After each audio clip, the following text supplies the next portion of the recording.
السلام علیکم ورحمۃ اللہ وبرکاتہ۔ محترم سامعین، آج آپ یوٹیوب کھولیں، گلی کوچے دیکھیں، جلوس، نعرے، شور شرابہ دیکھیں، رنگ برنگی سجاوٹیں دیکھیں تو ذہن میں ایک سوال اٹھتا ہے، کیا یہی وہ طریقہ ہے جس سے نبی کریم صلی اللہ علیہ وسلم خوش ہوں گے، یا پھر یہ سب کچھ صرف ہماری خواہشات ہیں؟ سوچ کر دیکھیں، اگر آج ہمارے رسول صلی اللہ علیہ وسلم ہمارے درمیان آ جائیں تو کیا وہ ان مناظر پر مسکرائیں گے یا آنکھوں میں آنسو بھر لیں گے؟ ذرا سوچئے گا ضرور۔ یاد رکھیے، نبی کریم صلی اللہ علیہ وسلم کی آمد اس کائنات کی سب سے بڑی خوشخبری ہے۔ وہ دن جب ظلم کا اندھیرا چھٹ گیا، جب زندہ بیٹیوں کو دفنانے کا رواج ختم ہوا، جب غلام آزاد ہوئے، جب انسانیت کو اصل عزت ملی، اور سب سے بڑھ کر ہمیں وہ کلمہ ملا، لا الہ الا اللہ محمد رسول اللہ۔ لیکن افسوس، ہم نے اس کلمہ کو زبان تک محدود کر دیا ہے۔ یہ کلمہ دل میں اتر جائے تو انسان حرام نہیں کھا سکتا، جھوٹ نہیں بول سکتا، کسی پر ظلم نہیں کر سکتا۔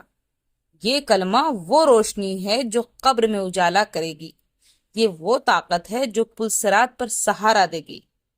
رسول اللہ صلی اللہ علیہ وسلم نے فرمایا، جس کا آخری کلمہ لا الہ الا اللہ ہو وہ جنت میں داخل ہوگا، ابو داؤد کی حدیث ہے۔ تو اب ذرا سوچئے، کیا ہمارا جلوس، شور شرابہ، ڈھول تاشے، روشنیوں کا ہنگامہ ہمیں جنت دلائے گا، یا وہ کلمہ اور وہ سیرت جسے ہم بھول چکے ہیں؟ عید میلاد النبی صلی اللہ علیہ وسلم کی اصل خوشی کیا ہے؟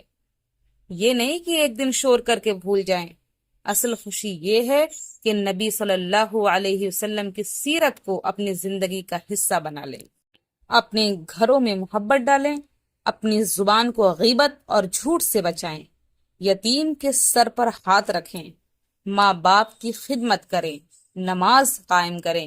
یہی ہے اصل میلاد، یہی ہے سچا جشن۔ تو آئیے آج ہم عہد کریں کہ نبی کریم صلی اللہ علیہ وسلم کی تعلیمات کو زندہ کریں گے۔